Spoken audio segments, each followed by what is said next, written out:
네, 안녕하십니까. 예, 에듀피디에서 행정법 강의하는 이상현입니다. 자, 오늘은 이번 올해 2022년 4월 2일 날 치렀던 국가직 시험에 대해서 해설을 하도록 하겠습니다. 이번 시험 다들 아시겠지만 상당히 어려웠던 시험이기 때문에 뭐 너무 실망하지 마시고 시험이라는 게 원래 그렇습니다. 뭐 쉽게 나오기도 하고 어렵게 나오기도 하고 그런 거니까 거기 잘 맞춰가지고 공부를 하셔야 되겠죠. 자, 그럼 한번 어떤 게 출제됐을까 한번 같이 볼까요? 제일 먼저 행정법 서론 우리가 총 총론은 5편으로 나눈다고 하면 과거에는 서론에서 꽤 많이 세네 문제가 나왔었죠. 꽤 많은 문제가.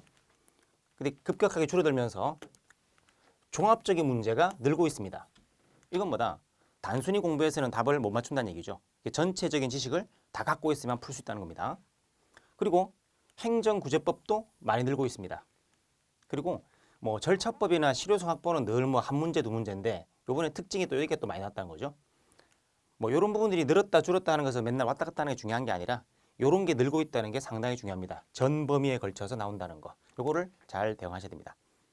그리고 이번 시험의 특징은 보통 우리가 케이스 문제라고 하는 거 많아야 세 문제, 진짜 너무 심하면 네 문제 그랬는데 점점점 많아지는 거죠.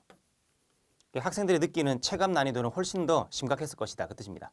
이게 다 풀려고 하니까 벌써 겁부터 먹는 거죠. 아이고 시간이 많이 걸리겠구나 이렇게 돼가지고 특히 사례형 문제 같은 것들은 전 범위를 출제하기 때문에 행정법 전반에 대한 지식이 다 종합적으로 갖춰져야만 풀 수 있는 겁니다. 그렇기 때문에 이런 것들은 단순히 특정 부분을 공부한다고 해결되는 게 아니라 전체를 잘 고르게 하셔야 됩니다. 그 다음 박스형 문제가 보통 한 3-4문제 나오는데 사례형 문제가 많이 나와서 그런지 박스형 문제는 조금 적었습니다. 근데 오히려 이 박스형 문제가 너무 보기를 치사하게 하지 않는 한 뭐 어느 정도 기억, 니은, 뒤끝 할 때 한 2개만 해도 답이 나오는 수가 있죠. 그렇게 조합을 해주면 좋은데 요즘 또 출제자가 또 그걸 잘 아시고 그렇게 출제를 안 합니다. 결국 기억, 니은, 뒤끝, 리을을 다 알아야 요래야 답을 고를 수 있는 걸로 그렇게 출제하시기 때문에 이런 박스형 문제가 늘고 있다는 것도 별로 우리한테는 좋은 소식은 아닌 것 같습니다. 이게 필수로 변하면서 점점점 문제가 어려워지더니 최고점을 찍었다라고 보시면 되겠습니다. 앞으로는 뭐 이거 이 정도 수준으로 계속 출제가 될 가능성이 높기 때문에 앞으로 다가올 시험도 그렇게 준비를 하셔야 되겠습니다. 자, 그 다음 난이도를 보시면은 난이도 상급 문제. 보통 난이도 상급 문제가 한 문제나 두 문제 나오거든요. 그리고 어지간하면 뭐 학급 문제가 거의 뭐 한 12개 이상 차지합니다. 근데 8문제밖에 안 나왔다는 거지. 그 다음에 중급 문제가 이제 여기서 실력을 좌우하게 되는 건데 문제는 상급, 학급 문제, 중급 문제 모두 합쳐가지고 한 18문제.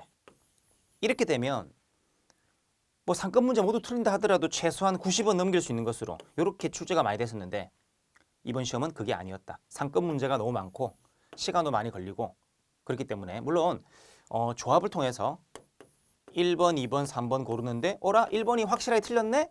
그럼 2번을 몰라도 되죠. 3번을 몰라도 되는 거지. 이렇게 답을 고르시는 분도 있습니다. 그러나 그 전제는 뭐다? 그렇죠. 1번에 대한 답이 확실하다는 전제하지 나는 죽어도 이것을 안다. 100% 확실하다. 그래야 되는데 수험생은 100%가 안 됩니다. 항상 불안불안한 거지. 그러다 보니까 이렇게 과감하게 찍을 수 있는 사람이 없다 보니 2번 처음 보는 판례고 3번은 난감하고 4번은 모르겠다 그래버리면 답답한 거죠. 그렇게 좀 난감한 문제들이 좀 있었습니다. 그러나 사실은 상급 문제를 하더라도 답을 고르기가 어렵진 않았습니다. 우리가 평소에 배우던 그 지문들이 항상 있었기 때문에 그것만 제대로 알아도 답을 쉽게 고를 수 있거든요.